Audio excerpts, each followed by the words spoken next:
So, welcome to our third session today at RTL Studio 1, where you get to reflect on your practices, transform your teaching and learning, and lead with empathy yourself and people around you as well. So, we were talking about the importance of forming foundations the first few weeks and why are they very important. Let's have a quick review of what we did in our first two sessions. So, in the first session, we talked about Maslow's hierarchy of needs and we explored how is this connected to forming strong foundations at the beginning of a school year. Um, we understood we explored that when the children feel safe, valued, and respected, then this sets up the emotional climate of the classroom. It also enables them become more confident and they become problem solvers and they start taking ownership not only of their classroom but also of their own actions, of their behavior for learning as well. We also explored a few strategies that can be taken care of throughout, that can be run throughout, that can be implemented throughout, so that we are able to begin a strong school year. And then we also talked about that it inculcates a sense of ownership and belonging in the children.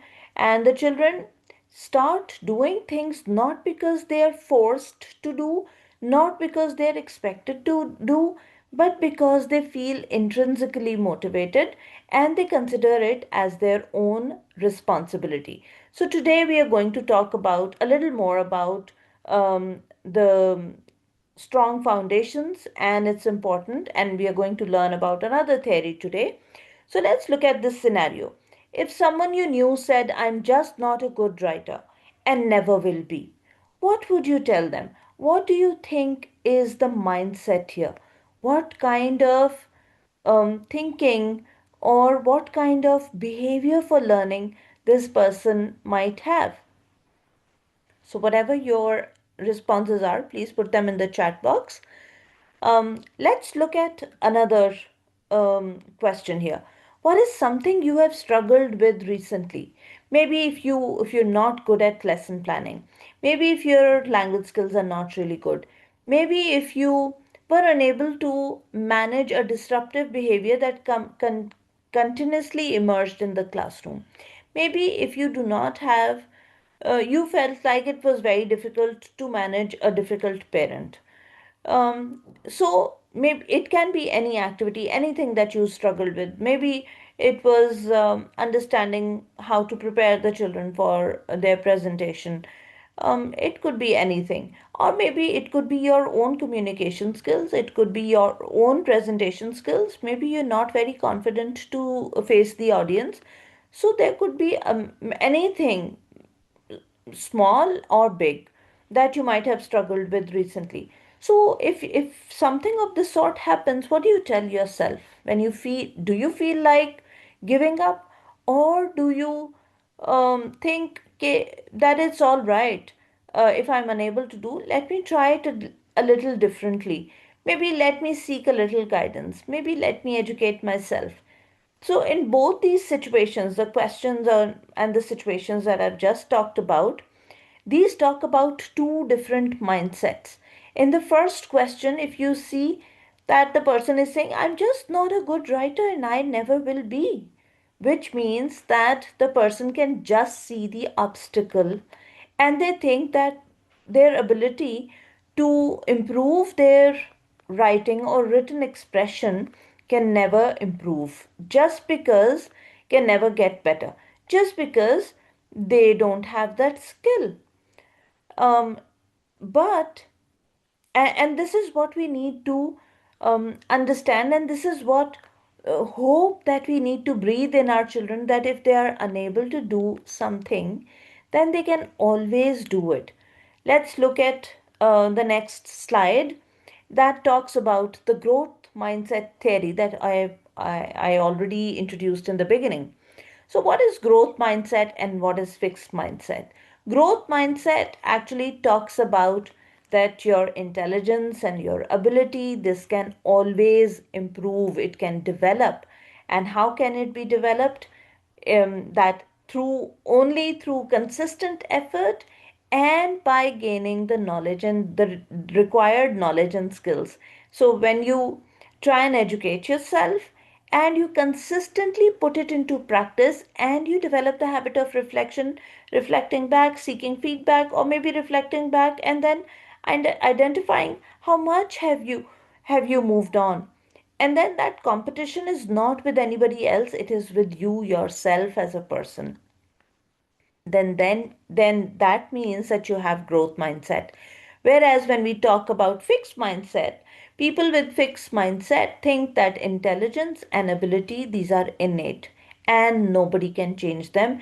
You cannot grow, you cannot grow in your intelligence, you cannot refine your ability, which is not true. This theory of growth mindset was proposed by Carol Dweck, and it is very one of the very famous theories that we know. If you look at this infographic, it tells there's a very stark difference between the two. The first one says failure is an opportunity to grow. The other one says that failure is the limit of my abilities. That if I failed, I cannot, that means I can't do it anymore. So, a person with a growth mindset would say, I like to try new things. But a person with a fixed mindset would say, I stick to what I know because I can't do it. Or maybe I get frustrated when and I give up. I can't do. So, how is this applicable in the classroom? um, when we breathe hope in the children and when we tell them that they have to take the ownership, when we encourage them to express their understanding, to try to make an effort, to to learn from their mistakes, and we make feedback, giving feedback a regular habit, then this shapes the learning mindset and the motivation of the children. The children develop I can learn attitude. See, I can learn attitude. These I can statements, these are very powerful statements. And if we make the children understand and make the children say these statements, they they become very positive, they become very hopeful, and they become very motivated also. And then they don't fear to make mistakes. If they make mistakes, they learn from it, they take it as an opportunity for growth. So it is definitely our responsibility as teachers to encourage a growth mindset from day one. So, how do you currently celebrate mistakes as learning opportunities in the classroom? And what's one new way you could emphasize this message?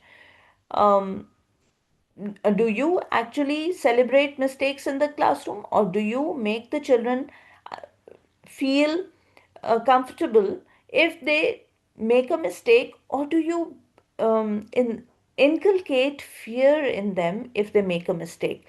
So, with that, we come to our session, end of session three.